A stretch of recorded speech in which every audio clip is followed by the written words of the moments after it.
Hello YouTube. Today I feel I had to come on and make a video today because of a news report that I saw, and basically I don't know if that could be seen,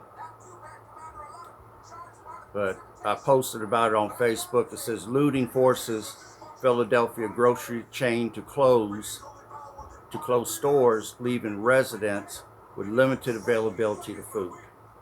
Apparently this main store chain in Philadelphia service different areas of Philadelphia, including suburbs. And by them shutting that chain down, people who don't have vehicles, the elderly, different ones, are now limited on availability of food. And I'm sure that won't be the only store chain that will shut down due to the looting and the violence that's going on right now. So I feel that right now, for people that want to be prepared for the uncertain times that we're living in right now, as well as anything that could come down the pike in the future that would want to prep or at least have a pantry ready. Um, there's 5 categories that you'd want to cover, and those categories would be water, and this is going to be order of importance. It's going to be water, food, medicine, fuel, and some form of self-defense. Now I could go beyond that and go to fire protection and hardening your home and other things, but those are going to be your basic 5. And then I only want to deal with 2 today in this video to keep the video as short as possible. I'm going to discuss water, and I want to discuss food. And when I say food, I only want to discuss the basic staples that you should have in your home right now that you can make multiple meals off of, and you won't have to break the bank in order to do so. So let's start off with water first. Now, it's important that you have water. You can only go 3 days without it. Then your body starts to shut down and you got a real issue there. And if you go out and you drink contaminated water, then again, you might only have 3 days to 2 weeks and life is going to end for you. So with water, and I'm going to show you the importance of it. If you've been fully hydrated, once you lose 2% of that hydration, you become about 2% dehydrated, you're going to feel the sensation of thirst. Now when you get to 5% dehydration, now you're going to be extremely parched. I mean, you're going to feel like, oh, you got to get some water now. 10% dehydration, you're going to start having problems with your organs, as well as what I call foggy brain.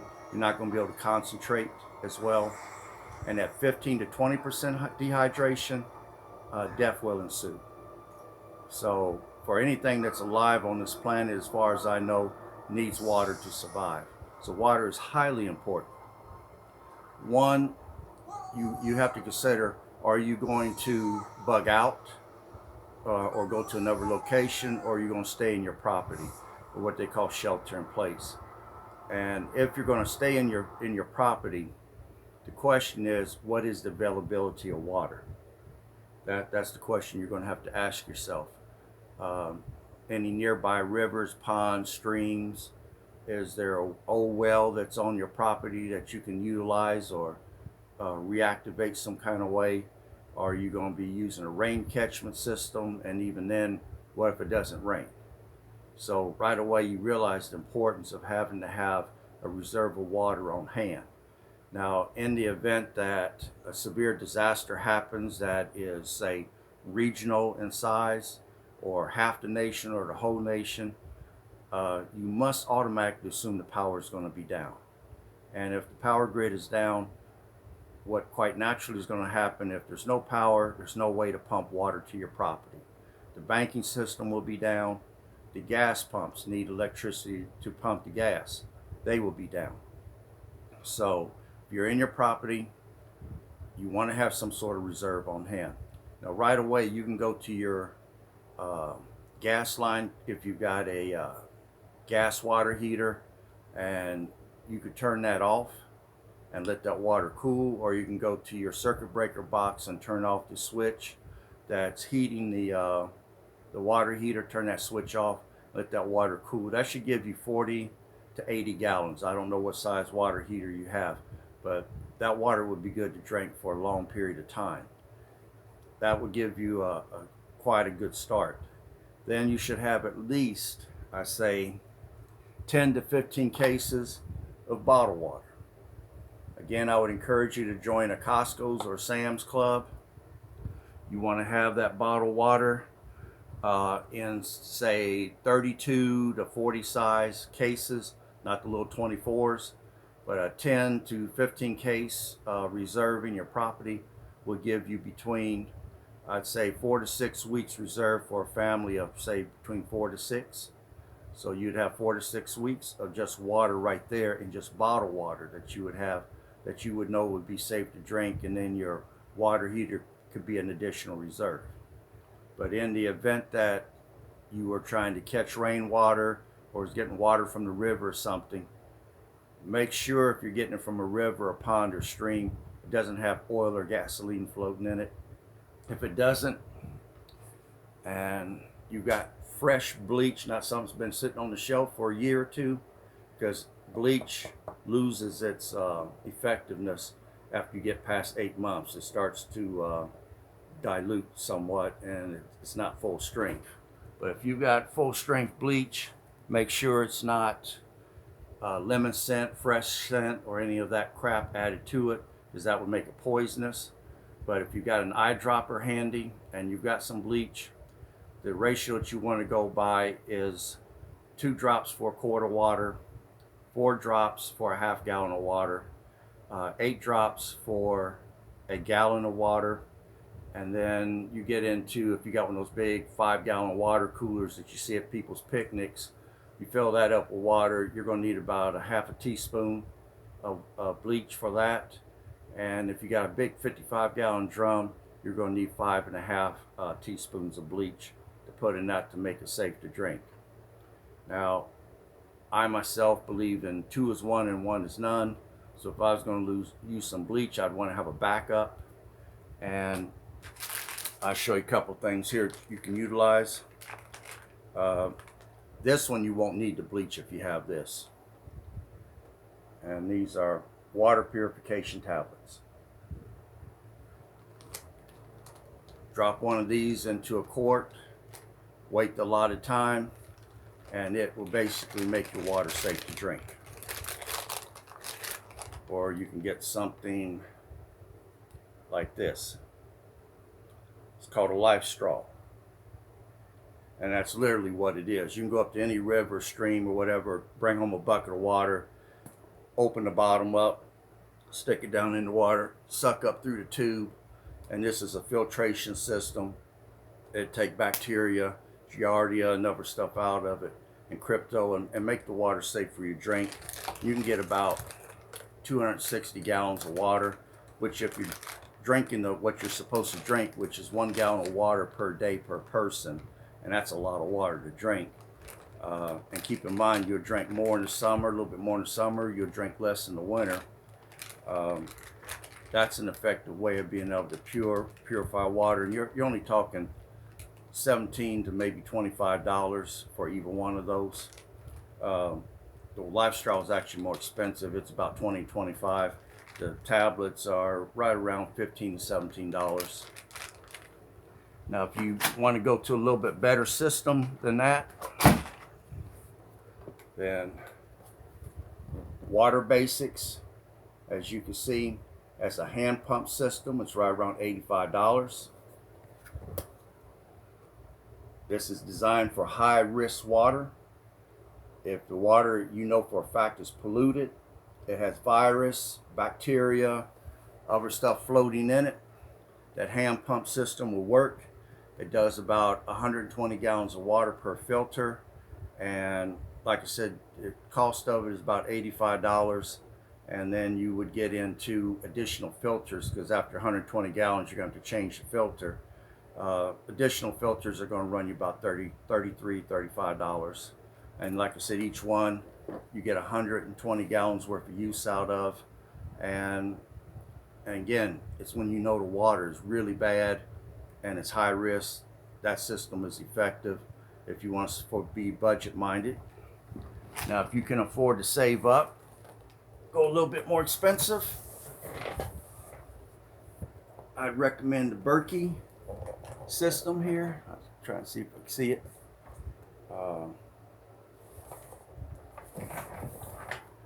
Looks like a giant coffee can. The system I chose was 3 gallons. It was right around a little over $300, just a little over $300.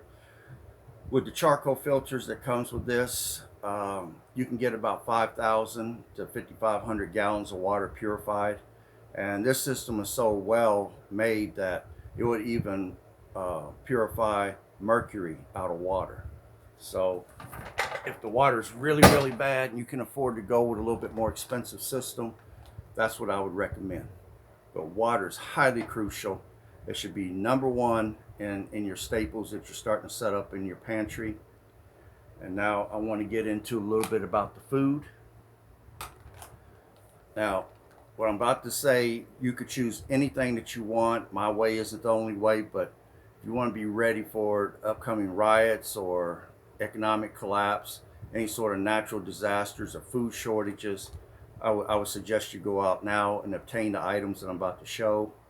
Also, I would let you know that these items are not going to break the bank, and as long as you've got them, you have the ability to feed people. So the first thing I want to discuss with you is going to be rice. And I just put a small bag out here. I got 25-pound bags, but I just want to show this. Now, this is brown rice. This is very nutritious for your body. It has a lot of stuff in it that's good for your body. The negative of brown rice is it has oil in it, and it goes rancid after 4 years. So if you're stocking brown rice, and for people that have liver ailments, brown rice is what they're supposed to eat over white rice. But the brown rice was only going to give you a shelf life of 4 years. White rice, on the other hand, if you use Mylar bags and oxygen absorbers, you'll be able to get between 20 to 30 years, depending upon how it's stored. But if you're storing it properly, you'll get that much time, so you don't have to worry about the rotation of it. Where the brown rice, you will. Now, I do want to show you a product I like that you can get at the dollar stores, you can get at the grocery stores. Again, if you're looking for budget package, get the most for your buck. This is called Knorr's pasta sides, and in this case, this is the rice sides. They come in pasta sides, they come in rice. These little packages are only $1. They have everything in it. Only thing you need to do is cook this is a little bit of butter and some boiling water. So if the power grid's going to be down, you can make a fire. Or if you got a camping stove or some other means, a grill or something that you can heat a pot of water on, as long as you can boil water, you can cook this package. You're only talking $1. So you can really stock up on these. And they do keep about 4 to 5 years shelf life. So as far as rice goes, that's going to be a must-have staple. Then I recommend that you get flour and cornmeal. You're going to need that for coating foods, and if you're going to bake any sort of breads whatsoever, you're definitely going to need flour, and if you want cornbread, you're going to definitely need cornmeal. And again, you can get the little Jiffy boxes of cornmeal. I think they're like 30 to 59 cents, something like that a piece. That's an item that you can stock up on. You can get your nice good sized bag of flour, and I do recommend buying in bulk, because if you can afford to buy in bulk, you're going to get it cheaper per serving than if you buy the little small bags versus the large 25 or 50-pound bags. And get what you can, because flour has a great shelf life to it as well, just like white rice does. Again, you have to store it properly. Flour gets something in it called boll weevils. So if you're using Mylar bags with oxygen absorbers, I would put the rice and put the flour in the freezer overnight. Let it just freeze for 24 hours to try to kill as many of the bug eggs, because rice will have grain beetle eggs in it, flour will have boll weevil eggs in it. And take it out before ice crystals start to form, so you only do it for 24 hours. And then you put it into the Mylar bags, put the oxygen absorbers in, and if any of the eggs didn't die, the oxygen absorbers will pull the oxygen out of the bags, And if the eggs hatch, there's no air for the insects to breathe, so they immediately die before they have a chance to do your food any harm. So that's an important fact to remember when you're dealing with flour or long-term storage of rice. Then the next thing I'd want to suggest to you that you want to have on your shelf are beans. Beans are a great source of protein. I want to recommend black beans, pinto beans, red beans, lentils. And a good thing about lentils, you don't have to boil them for so long. It's probably about 30 to 45 minutes and they're ready to eat. They're a form of bean. But you know, your beans are a great source of protein. They're going to reduce your blood sugar, and they're just great to add to the rice or whatever to have a meal. I mean, you have red beans and rice. If you go to Chipotle's, they're going to ask you, what do you want, black beans or pinto beans? And then from there, you just add veggies, and you're having Chipotle bowls to eat, where everybody else is wondering where the next meal is going to come from. Then the next thing I'd want to recommend to you is going to be pasta.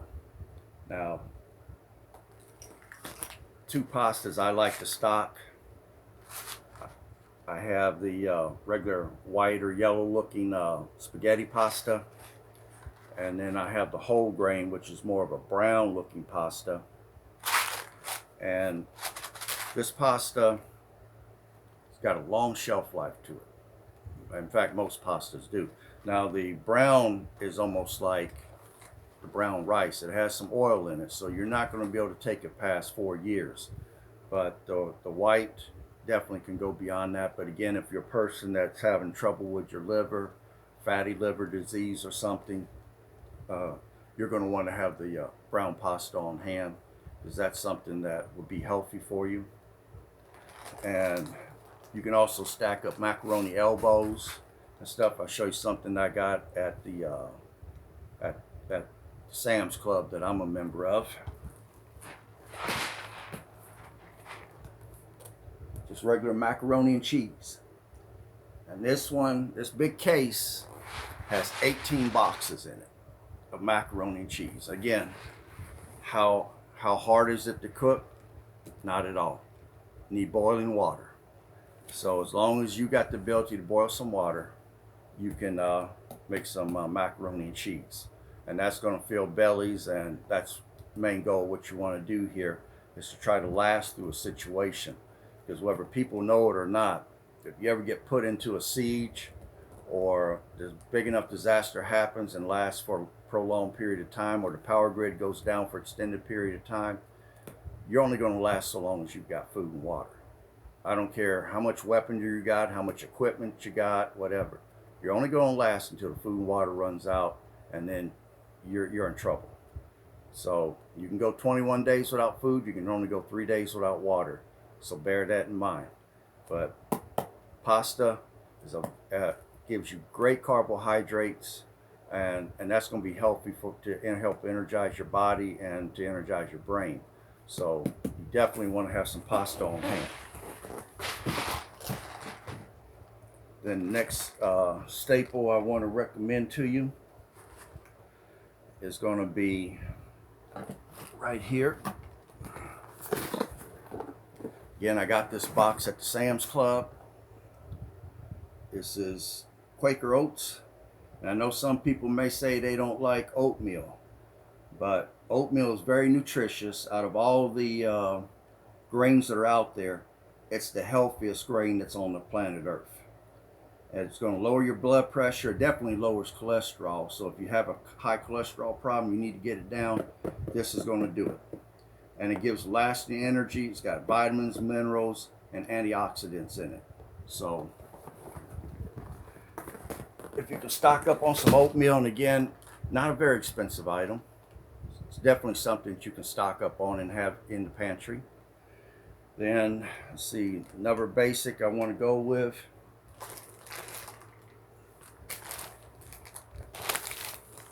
It's going to be sugar. And I know some people are going to want to try to argue about that.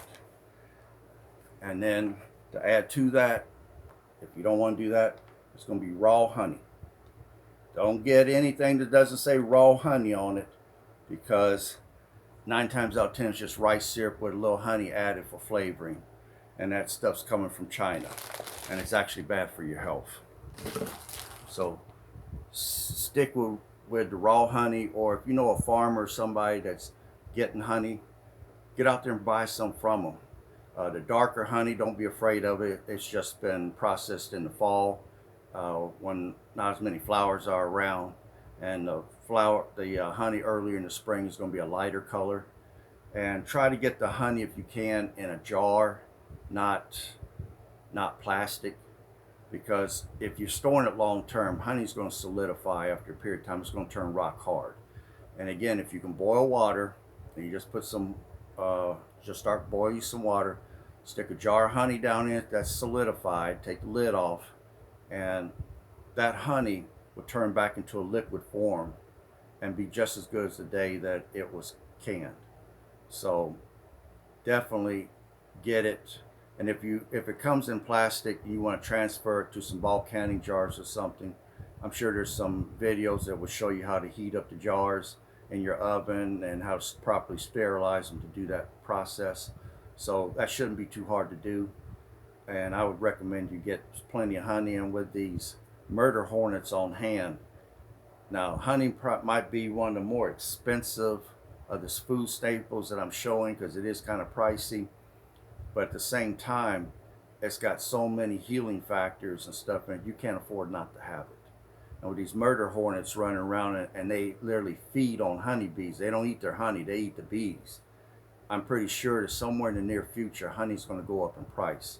So you want to get out there and get it and store it before that price starts to double. And I'm pretty sure it is going to double, because if you look at hamburger and steak and different products right now, I've seen a 45 to 80% increase on meat, 20 to 30% on eggs and other stuff that's out there. So you definitely want to get some basic staples into your house, and honey's probably going to be the most expensive one on that list. Then next thing I want to cover, and again, this is going back to the flour, the cornmeal. If you're going to do any baking, get your large bag of baking soda or baking powder. And then even the baking soda, if push come to shove and you ran out of toothpaste, it's a multiple use item. You can use it for toothpaste, you can use it for cleaning surfaces, many uses the baking soda. So definitely get you a bag of baking soda. Then the next thing I want to recommend, you got to make food tasty to eat, and that's going to require you to stock up different spices. I mean, I got some garlic here, I have some basil. Here's an old staple a lot of people will recognize, and then I have many others. But to be able to cook and have people stay healthy, they're not going to eat what's not going to taste good. And if you want them to stay healthy, they're going to have to eat. So you're going to have some spices on hand to make things more palatable. And then going along with making things palatable, I would definitely recommend these 3 sauces. So you're going to want to stock a few things of some sauces. I like Montgomery Inn barbecue sauce. This is a queso cheese sauce, about medium as far as heat. And last but not least, to go with the pasta, again, spaghetti sauce. These are in the jars. Now, again, you can get spaghetti sauce in plastic, but I'm going to tell you, the jars have a longer shelf life, and so do the cans. So if you're not looking to have to eat stuff in a hurry, get it jarred or in the cans.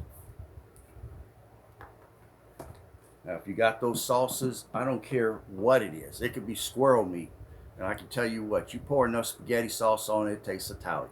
You put enough cheese sauce on something, it changes the flavor, and it'll make it where people find it nice to eat. I mean, some people don't like Spam, but Spam has a long shelf life, and along with a long shelf life comes in 12 different flavors. I mean, when I went to Hawaii on my honeymoon with my wife at the time, I couldn't believe the different uses that they have for Spam. I mean, they had it in the chili, it was in the eggs. They even had some sort of sushi thing that was fish, rice, and Spam on a cracker. And I saw fried Spam with cheese sauce poured on it. I mean, people was ordering that stuff left and right. And I was sitting there, I couldn't believe all the stuff that they could do with some Spam. But going along with that, I would recommend you get some canned meats. And, you know, like right here, I have a case. Some of you would recognize these as being Vienna sausages. And some people say, I don't like that. But I'm going to tell you, just through experimentation, those Vienna sausages with some spaghetti, some barbecue sauce on it, they taste pretty good. You'll be surprised. So, again, the right spices, the right sauces, and man, you're cooking. And people are going to enjoy it. Don't tell them what they're eating, but as long as they like the way it tastes, they're going to eat hearty, and it's going to keep their health up and keep people where they're thinking clearly, not with a cloudy mind. They're not going to be having health problems. But I also recommend that you store back some vitamins, because in a situation like that, you're going to be put into a position where some people are going to be eating different than what they're normally eating, and it would pay to have some vitamins on hand to make sure everybody's getting the proper daily dosage of vitamins and minerals that they're going to need. You know, if you want to add some healing herbs and some essential oils to that, I've got no problem with that. And then along with that, I would say that's almost about it right there. Let me make sure I covered everything. Oh, and again, going back to the beans for a second. This is a case of canned black beans. Some people don't want to cook dry beans because it takes so much longer. If you want to buy them already in the can or the jars where it already been exposed to liquid and kind of loosened up a little bit, there's nothing wrong with that. And even refried beans, I found that I can stack cans of refried beans. They're not that expensive, and just adding it to a meal is going to add a certain amount of protein if I don't have meat. And then I would recommend go a step further, and if meat gets so expensive for you that you can't go out and effectively buy it, get your fishing license, pay the money, make sure your tackle box of stuff is equipped, know some good fishing spots in advance that you can go to, and you can go out daily and bring home fresh meat. If you got your hunting license during hunting season, you can bring home fresh meat. But later we're going to get into generators and other things, but today I just wanted to cover the basic pantry. And again, you're going to need rice, you're going to need flour, you're going to need beans, oats, pasta, sugar. Oh, I forgot to mention powdered milk. Again, if you're baking or something, you're going to need that powdered milk. And if you've got cereals on hand, that's going to be handy to have that powdered milk, because if you can't get to the grocery store, the milk in your refrigerator, you're either going to use it up or it's only going to last for so long and you're going to be out. So, and along with the powdered milk, sauces, vitamins, I would say sugar, oats, and spices. And I think that's about it. If you got those main things and you got some canned meat, some canned fruit, and maybe a few canned vegetables, you should be able to make it through a situation until the situation's over with.